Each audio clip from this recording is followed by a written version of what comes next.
Hello, and welcome back to the Let Me Add to That podcast. My name is Elizabeth Crosthwaite, Executive Director of Public Affairs and Communications at the Los Angeles County Office of Education.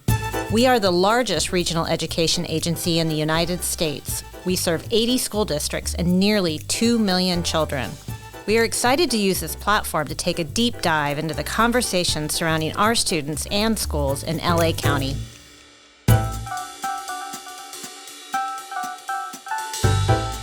Schools are back in session, and we are all excited about what the 2024-2025 school year will bring. Joining us today is LA County Superintendent of Schools, Dr. Debra Duardo. Welcome, Dr. Duardo. Good morning. Thank you.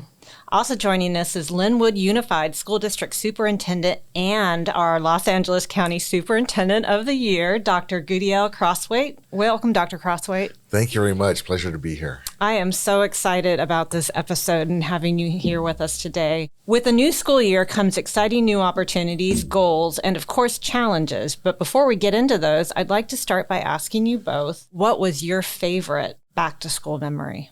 Well, for me, it's right now. I mean, post-COVID, having kids be on campus, to be able to be excited with their new haircuts and new clothes, sneakers, whatever.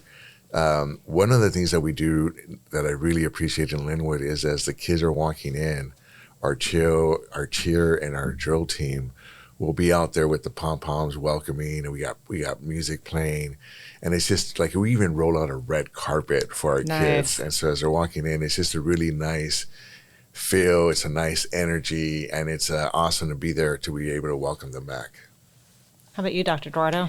Wow, I have such wonderful memories of being so excited with school starting. And I remember the big deal was, we didn't have a lot of money growing up. And it was the one time where we got new clothes, and we would go to Sears and we would get our school couple of outfits and new shoes. And just that excitement the night before, not being able to sleep, being excited to see my friends, and just a lot of excitement, a lot of joy about starting school again. Yeah, I just love the first day of school. It's just the energy behind it. The kids are so excited. They do have their new backpack, their new little outfits. It's just such a great feeling. Yeah, and then the parents all excited and thanking us, right? Yes. Because summer's over, time to go back to school. Yeah, it's such a great time. The classroom's brand new, freshly decorated. It's just wonderful. This time of year, I think a lot of people are just wondering, what's coming with the new year? We're very cyclical in education, and a new year brings new things. And so, Dr. Duardo, when you think of it from a county standpoint, what are some of the priorities that you're seeing this year? Yeah, well, one thing we want to make sure that school is a wonderful experience. So bringing everybody back in, that we're still struggling throughout the county and the entire state with chronic absenteeism. So we want to make sure that students are coming back to school, that they're attending regularly, that we have programs that are going to attract them, and good instruction to make sure that they're enjoying school. A lot of exciting things happening, with artificial intelligence. Everybody's talking about AI. I know Dr. Crosthwaite is doing great stuff in his district around that. And it's also really continuing the work that we've been doing around mental health. Post-pandemic, we still have a huge number of suspected suicide attempts, more hospitalization. And so we want to do everything possible to make sure our students are enjoying school, that they are physically healthy, but also emotionally healthy, and that we're addressing when we find there's a challenge somewhere. And we're also looking at a data visualization project here throughout LA County, and making sure that we have access to more data, not only school data, but community data that is overlaid over the school data, so that we have just a bigger awareness and understanding of what our students and families are facing in their communities, along with in their schools. There's so much coming up with the new year. And, Lynwood is such an exciting education community. I'm a big fan. I follow your work closely. Awesome. So, tell us about some of the major programs going on this year. Well, we have a lot. And one of the things that we really want to be able to do is really continue building our capacity, is working with our community closely, hand by hand, with our classified, labor partners, as well as our teachers, and continue supporting them in their growth and their capacity, because ultimately, we're about people, and we have to invest in people to do the good work. And there's been a lot of licenses and software and other things that have kind of come to our attention and have gotten into our schools. And we really have to take a look at what do we really need? What's really going to support our students and make an impact? The other thing for us too, we're really excited about going into year 2 as an entire district with community schools. So this is part of the work that we did with LA County Office of Ed, and we were really excited and grateful for that opportunity. We learned a lot. And so last year was our first year, and now going into year 2, every single one of our schools has a SEL specialist. Wow. Right? We got social workers at all of our secondary schools, and we're coming together and engaging in conversations with our community about what are the needs. And when we look at our multiple indicators, our data, what are we seeing? What do we need to do differently? Where do we need to invest our time and energy? And also thinking about, we have a new strategic plan that we just rolled out. And so thinking about some of the things that are coming our way from the state, right, with the new ethnic studies requirement for next year, we got the financial literacy. But I also want to do things like AI. I want to make sure that we are not falling behind in terms of what our kids need for the future. So how do we as an organization figure out ways to embed and develop AI fluency, not only for our kids, but for our adults as well? Because really it's a language. And so how do we make that a part of our culture that's normalized, and every kid has these opportunities before they leave elementary, before they leave middle school, and before they leave or high school for post-secondary options. So those are some of the things that we're working on. And then, of course, we are in the process of rebuilding Lynwood High School, which is a huge project for us. And I'm very grateful for our state legislators for making that happen. $250 million for these efforts. And we just finished the demolition, and we're in the process right now of securing a company that will actually rebuild the building. So that's really exciting. It's going to be modern, state-of-the-art, amazing labs that all of our kids deserve so that they can be inspired and hope and dream big for future. Wow. And if I could just add to that, I'm so impressed with what Dr. Crosthwaite is doing. I mean, I love the fact that you're student-focused, community-focused, really assessing what the community wants and empowering community to have a voice. But you're not only thinking about, like, what do we need right now as we're starting school, but the thought that you're thinking ahead, you're thinking about the future, you have your strategic plan, you're thinking about AI and what that means. And I just think that's super exciting. And that's why he's the superintendent of the year, right? Absolutely. Thank you so much. Absolutely. Well, and I can't leave it alone, but the AI work, you were actually like one of the first, if not the first, in our county to, get something going with a task force. We followed you quickly after, but you were ahead of us. And you've been even mentioned on a national level. Yeah, we have an amazing board that provides us the support that we need to be able to work together, right? And so we brought this to their attention, and they gave us their full support and said, go for it. And of course, we have the amazing Dr. Patrick Gudiel, who has been really just an amazing leader within our organization, but statewide and nationally. We've been able to be fortunate to belong to some good networks like the League of Innovative Schools that have given us an opportunity of a district of our size to be able to engage in conversation, to be able to ask questions and influence the conversation in terms of what's happening locally, but also nationally. And this is something that we've learned is that, if you're not going to be engaged in the conversation and influencing the conversation, you're going to allow others to make those decisions. And oftentimes what we see in education is complex, and it's a big responsibility to be able to influence and support and care for thousands of children in our school district, but millions throughout the nation, right? Is that because it's complex, we need to make sure that we're also advocating for our kids in our communities and mindful of sometimes people well-intended make decisions for us that don't take into account the complexities that we're seeing in education as practitioners as well. Yeah, so true. I also have to go back to the point about community schools. When I came to almost 5 years ago now, I mean, Dr. Duardo was just really kind of starting up that initiative. Yes. And here we are now with Lynwood adopting it across the board. I mean, that's amazing. Oh, it's so amazing to see, when you pilot something and you have this really strong belief in this framework that works, and then to see districts coming on board, the state coming on board, the historic investment in community schools. And it's just beautiful. And I'm so glad to see that your whole district, district-wide, you're implementing the community school models, because we know that it works. Yeah, and I got to tell you, Dr. Duardo, I remember one of our superintendent meetings where you opened up and you asked us about how can we best use our resources. And one of the things that you asked was about being proactive. What can we do differently as opposed to being reactive? And I had a moment there, right? And I thought, wow, this is an amazing vision, so much potential. Because growing up here in the Southeast community, a lot of my friends got pushed out.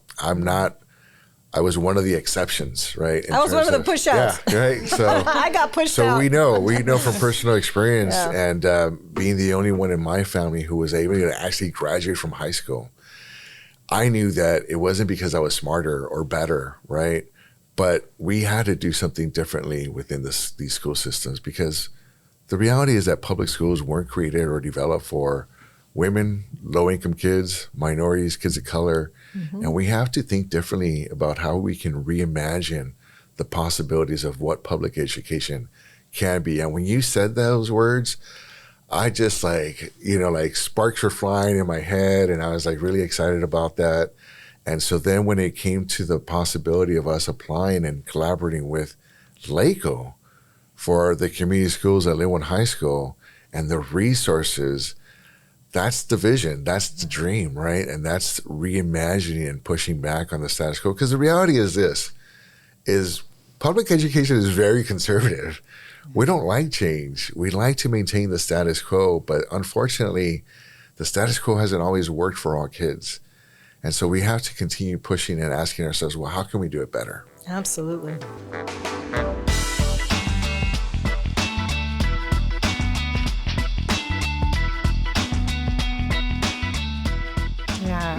And I mean, there are so many challenges that we face in public education. You mentioned earlier the complexities of what we're dealing with, especially, following a pandemic and technology change and kind of the world changing in general. So, what are some of the ongoing challenges that we face? This question is for both of you in public education. And what are we doing to mitigate those? Well, I can start off with some of it. When you say ongoing, I think these are issues that we've faced in education for a while. Some of it was exacerbated because of the pandemic. One of those is teacher shortages, and making sure that we have our schools fully staffed with qualified, teachers, social workers, counselors, administrators, you name it. We're seeing some shortages there where we really have to address it. The other thing is the mental health crisis that we talked about earlier. We have many, many students and adults who are dealing with depressive disorders, anxiety disorders, that really we need to address that emotional health so that children can learn. And so, that's an ongoing challenge. It's been over, probably from the beginning of since our schools existed, where there's been this achievement gap. You can call it an achievement gap. I like to think of it as an opportunity gap, where we don't see our children of color reaching the same academic levels that we know they have the potential and the ability to achieve. So we have to do a better job. That's an ongoing issue of looking at equity. How do we better serve our community? How do we not continue as the status quo and look at what doesn't work? And stop doing what doesn't work and becoming more innovative and creative and using research to improve our support for all children. We talked about declining enrollment. I mean, that is something relatively new, I'd say in the past maybe 5-10 years, where across the state, for many reasons, people they're waiting to have children, they're having less children, people can't afford to live in California. I mean, there are many, many reasons for that, but that impacts funding for schools and what our schools look like. And I think one thing too, when we think about this, especially in an election year, there's also a lot of politics that sometimes schools are used as platforms for people's political agendas. We really want to stay clear of that. We want all students to learn. We want all students to feel a sense of belonging and joy in coming to school. And we don't want some of the ideas out there that isolate, that divide, that create tension among children and adults. We want the politics to stay out of school. And we want children to come to school healthy, able, and ready to learn. Yeah, ditto to all of that, right? It's so true. I think about, from my perspective, is attendance. We've all struggled with attendance and trying to re-emphasize to our families the importance of attendance. And people will tell me like, oh, you just care about the ADA. You want the money for my kid, right? But it's not just about that. It's about kids need to be with their friends. They need to be excited and look forward. When I speak with our students in our school district, I ask them, why do you come to school? What do you like about coming to school? One of the main answers that I hear repeatedly is, I come to school because I want to see my friends. I get a chance to hang out with my friends, see them and stuff. And so it's really important for their social emotional well-being, right? For them to be able to have these relationships and build these relationships and develop these skills as well that they need for life. And so chronic absenteeism is a critical need across the nation. We're seeing it and the effects of it, being in isolation, being on social media. It's not good for them. And so we need to get them out. We need to get them some sunlight and stuff like that. I think some of the other challenges are related to, again, from right now is budget.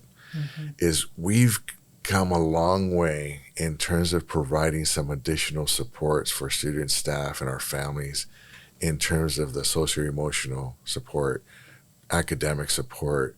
So when we do like boot camps for AP and to support kids as they're transitioning from middle school to high school or entering programs like AP and IB, those are things that I want to maintain. Those should become the new norm. And as budgets are adjusted, I want to make sure that we're able to maintain those services and those supports. And, and going back to Dr. Duardo's point about education being an arena that's contested, unfortunately, that's the reality that we're living in. And we are dealing with a lot of misinformation. And we have others who are trying to use education as a platform for their own agenda. And unfortunately, it's not new. I mean, we've seen this from the 1950s with desegregation. And even before that, where certain people were not allowed to even go into public education. And I'm reminded about public education. And I lived in Boston for a while, and Boston public schools and Boston Land High School, where you basically had to be wealthy, white, and male to be able to go to public school at one point here in the U.S. But people have fought and advocated so that public education can be available for everyone. And we need to continue fighting and championing for all kids to have a quality public education, because it's not only good for them, but it's good for all of us as well. So that's one of those things that we need to make sure that we continue telling our story as opposed to somebody else controlling that narrative. Because I've been in education now since 1994 when I graduated from UCLA, 30 years. And it's something that others feel that they know, they're knowledgeable about. But the reality is that education is complex. And we have professionals with a lot of education, a lot of degrees, who are doing this work on a regular basis. And you know what? They really care about the work that they're doing. And they're all underpaid, I'll say that as well. But we need to continue making sure that we're investing in public education to make sure that it's truly a quality investment for everyone involved as well. Well, Dr. Crosthwaite made a lot of really good points, and there is one thing that I'd like to add to what he said about chronic absenteeism, and I 100% agree with you about kids primarily come to school because they want to have fun and they're excited to be around their friends. But there is so much research that will tell you there is a direct correlation to attendance and high school graduation and being successful in school, starting in kindergarten. It's great. Kids want to come for their friends. They want to have fun. But parents also have to understand that when children miss out on instruction, they fall behind. They're more likely to want to miss school. And eventually, students that have poor attendance are at a much higher probability of dropping out of school. And it starts early on. So that issue with chronic absenteeism is really top of mind. And we have to find a way to get people to understand, no, it's not about the ADA. Your child will not be successful in school if they're missing out on critical instructional time. Instruction one lesson builds on the other. And so if you're missing part of that instruction, there are going to be these gaps that are going to impact your ability to be successful in school. That leads me to another question related to, as we prepare for the new year and thinking about parents. What advice would you give to parents as they're entering this new year, kind of in this complex time where there's a lot of things different, but a lot of things still the same? How can parents best support their students? Well, I love talking about parents since I am a parent of 7. And I want to say, first of all, to parents that it is really tough. It is hard. It is a hard job, and parents do the very best that they can. And I think one thing I would advise parents to do is just take a breath. You have a lot on your plate. Prioritize, plan, instill in your children the importance of school, and that is their primary job and responsibility as children, to go to school and to learn, to be there unconditionally for their children, to communicate well with them, to listen to them. And also, if they identify any challenges as it comes to school, to be sure to communicate with their child's teacher, if they need to go on to the school administrator or principal, but to address any concerns early on. Be open to your children, listen to them. There is a lot of anxiety in children today, so being really mindful of that and role modeling what they want to see in their children. So being kind, being compassionate, being respectful, those are all things that children are always watching, they're always listening. But please, for parents, be consistent.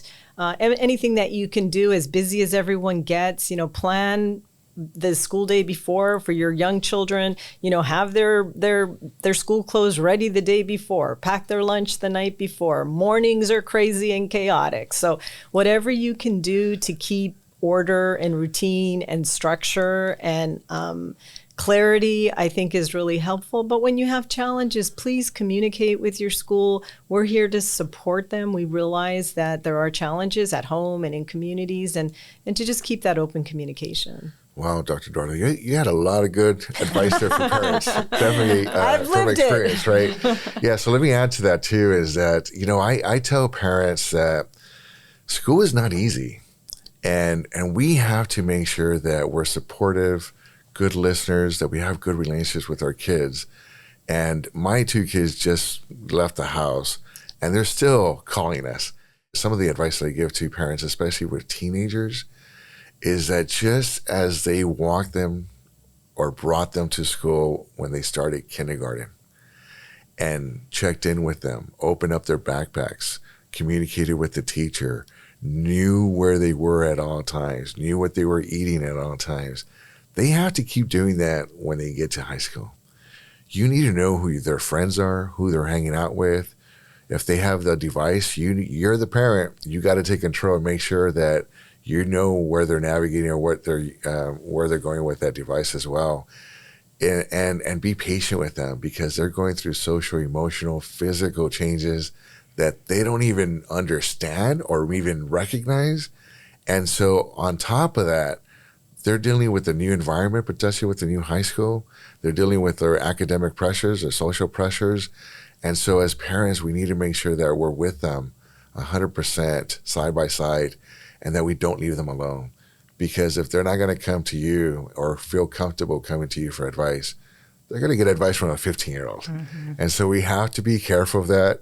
And if it's not a 15-year-old, it's going to be on TikTok, right? So we got to make sure that we are there to support our kids. And even when they're going through their emotions in some difficult times, is they will come back to us.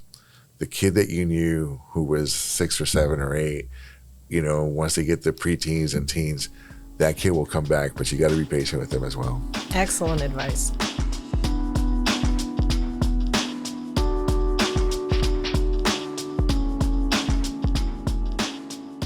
Well, you know, and there's, as I'm sitting here, I'm thinking, wow, I'm like with two of the biggest leaders in public education in the largest regional education area in the United States right now. And, you know, there's a lot of leaders that are looking for advice in education. There's a lot of people coming up in the field, and both of you are so centered in your leadership. And so, you know, again, as we talk about all the complexities that are going on in the world right now, you know, what advice would you give to other education leaders?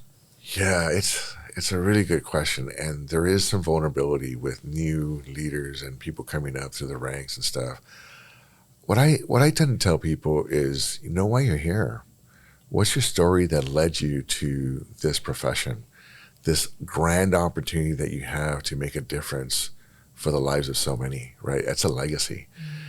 And I think about sometimes people think that they're chasing titles or position.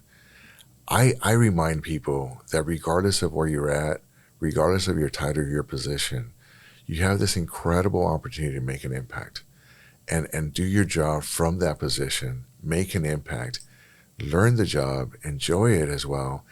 And the other thing is that we have to support each other. This can be a lonely job. It can be a job that doesn't have a lot of recognition or accolades, but we have to also be able to support each other. We got to move away from working in isolation. We have to model that for our staff as well, and not be afraid to pick up the phone or reach out and text someone and be vulnerable. We're human beings. We're not perfect. We're going to have moments of despair even. And so we have to be able to be strong enough to be able to reach out to ask for assistance, but also to check in on each other and see how we're doing and support each other in those ways as well. That was beautiful. Spot on. You know, I agree with everything that Dr. Crosthwaite just said. You know, some of the things that I think are really important. He talked about know your why, but also know yourself. What are your values? What's important to you? And, you know, making sure that you're student focused, that your top priority is making sure that your students are successful. And if you keep to your values and you do what's right and you stick to focusing on students, I also agree with, you know, asking for help. None of us can do this work alone. That's why these partnerships, that's the whole model of community schools. It's having these partnerships, having, you know, distributive leadership, getting different voices involved, because it's never about one person. And also what's really important, and I think educators forget this a lot, is self-care. Mm-hmm. It's really finding a way to take care of yourself, to address stress in a healthy way, and finding, and that's different for different people. Some people like to meditate, some people exercise, some people listen to music, you know, but finding a healthy way to cope with the stress, because it is a very difficult job. It isn't paid very well. There aren't a lot of benefits, but the huge benefit is that it's such a privilege and such a blessing to be able to have an impact on the lives of children. And what we do as educators can make a huge impact, either for good or for bad, you know. And so that's why it's so important that we take care of ourselves, that we know what our values are, that we focus primarily on children, and engage in those partnerships where people can work alongside of us to make sure that we're all thinking about children and their potential to thrive, not just exist, but we want our kids to thrive and do well in every area of their life. Absolutely. Yeah. And that's one of those things that I'm still working on, right? Is despite my years of in education is learning to take care of ourselves. And I think as leaders, we have to be able to model that and be able to talk about those things, because for a long time we didn't. And people went through and endured things on their own and didn't feel comfortable maybe asking for help or sharing that they were struggling with something. And so that's one of those things for me now as a leader, Dr. Duardo, is that I talk about it more often. And I talk about what I'm trying to do and some of my struggles and my challenges. And I've tried breathing and meditation. And, sometimes it doesn't work, but there's some things like music and going for a walk and just being outside in the afternoon with my dog, that's like, it helps. So it's whatever is going to be there for you and work for you. But we have to acknowledge that we have to be able to do these things and understand that this is expected and we should be doing it because we have a big responsibility. And if we're not 100%, how can we be there for our kids as well?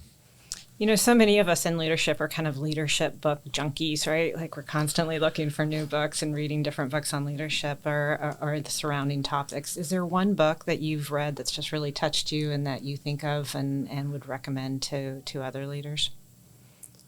Well, right now, you know what, Dr. Duardo, this is a book that you gave us, and I still talk about it. I still encourage other people. I actually have books at home, and I give them away. The Mind of the Leader. It's a book that we read pre-pandemic, but it was so helpful for me in terms of my role, the responsibilities, the pressures, and practical things that we can all do to help with our personal lives, professional lives. And that was something that was really impactful for me. I just finished reading The Coming Wave, which is more about AI, but that's a different title, different subject. But I continue enjoying reading, and I just joined a book club.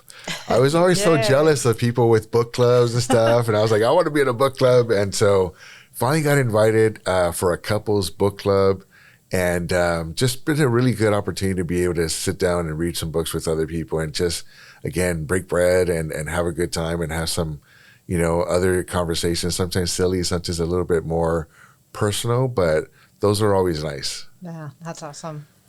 I've read so many books on leadership in every aspect, and I'm reading a book now, and I was trying to remember the name of it. I think it's called When the Body Says No, and it's really about how stress has a direct impact on our physical health and well-being. And so that's why I'm keep talking about how we have to take care of ourselves as leaders, to find ways of managing stress, because it's not just about, you're stressed out, but it's really about your physical and mental health, cancer, heart attack. I mean, there are all these physical ailments that are directly related to stress.